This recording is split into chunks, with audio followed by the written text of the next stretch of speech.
Ինձ հաճախ են մարդիկ մեղադրում ավելորդ հոռետեսության մեջ, հուսալքության քարոզի մեջ։ Ես սա հաշվի առնելով այսօր ուզում եմ իմ լավատեսությամբ ձեր հետ կիսվել։ Տեսեք ինչ տեղի ունեցավ վերջին 2 օրվա ընթացքում։ Ես հրապարակեցի այն ասեկոսեները, այն օդում կախված լուրերը, այն եթե թույլ տաք հերյուրանքները, ըստ որոնց Աննա Հակոբյանի քավորությամբ 88 սուպերմարկետները չարաշահելով պետական լծակները, մասնավորապես պետական եկամուտների կոմիտեի լծակները Հայաստանի ամբողջ տարածքով մեկ խլում են բիզնեսներ, տարածքներ ընդլայնելու համար սեփական ցանցը։ Այս խոսակցությունները ամենուր են, բոլոր քաղաքներում կան։ Հակոբյան Աննան որոշեց հերքել այս տեղեկությունը։ Հերկելուց հետո ես հրապարակեցի ընդամենը մի քանի նամակ այն հարյուրավոր նամակներից, որոնք ինձ ուղարկել էին մեր քաղաքացիները, որտեղ նշում էին կոնկրետ հասցեները, կոնկրետ դրվագները եւ նույնիսկ կոնկրետ տուգանքների չափերը, որ ՊԵԿ-ը գրել է տնտեսվարող սուբյեկտների վրա, որպեսզի նրանք իրենց տարածքներից հրաժարվեն։ Սրան հետևեց Տիկին Հակոբյանի եւս մեկ Facebook-յան post, որտեղ նա հորդորեց դատախազությանը զբաղվել այս տեղեկությամբ եւ կոչ արեց ժողովրդին դատախազության հետ եւ իրավապահ մարմինների հետ համագործակցել։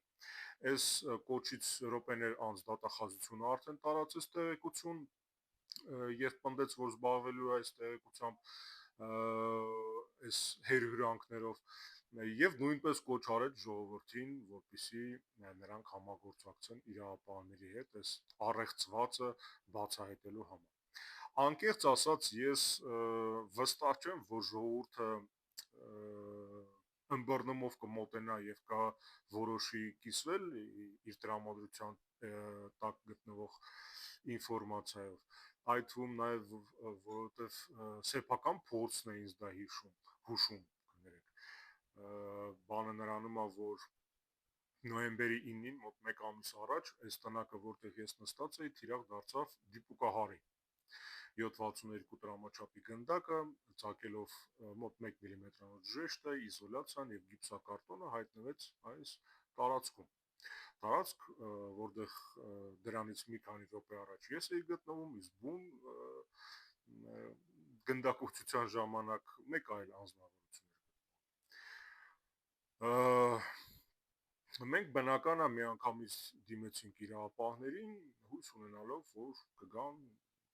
վերլուծություններ կանեն, էքսպերտիզա, կրիմինալիստիկա, ֆորենզիկա եւ նմանատիպ բարդ բառակապակցություններից բաղկացած գործողություններով կփորձեն պարզել ով ա եղել, խի ա եղել, երբ ա եղել։ Ցավոք սրտի պետք է արձանագրեմ, որ դեպքից անցել է 1 ամիս եւ տեղի է ունեցել ոչ մի բան։ Միգուցե պատճառը նրանում է, որ տվյալ դեպքը Հակոբյան Աննայի ուշադրության ռադարի վրա չէր հայտնվել, չգիտեմ, կարող է այլ պատճառներ կան։ Այս եւ նմանատիպ բազմաթիվ դեպքեր ինձ հուշում են, որ ժողովուրդը դժվար իհարկե կիսվի իր ինֆորմացիայով, ասեմ ավելին, ըստ ամենայնի դատախազության այս հաղորդումը տեսնելով նրանք էլ ավելի քիչ հակված կլինեն հրապարակել համապատասխան տեղեկությունները, բայց ես համենայն դեպս փորձեմ լավատեսորեն տրամադրվեմ այս process-ի նկատմամբ։ Ողջունում եմ։ Ես ողջունում եմ Հակոբյան Աննայի ներգրավվածությունը իր հերքումները։ Նաև խորհրդի կարգով խոնարհաբար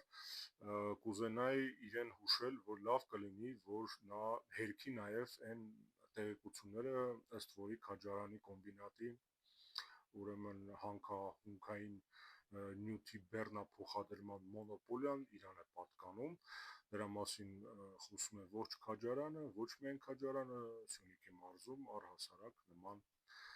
զազրելի ասեկոսեներ են տարածվում։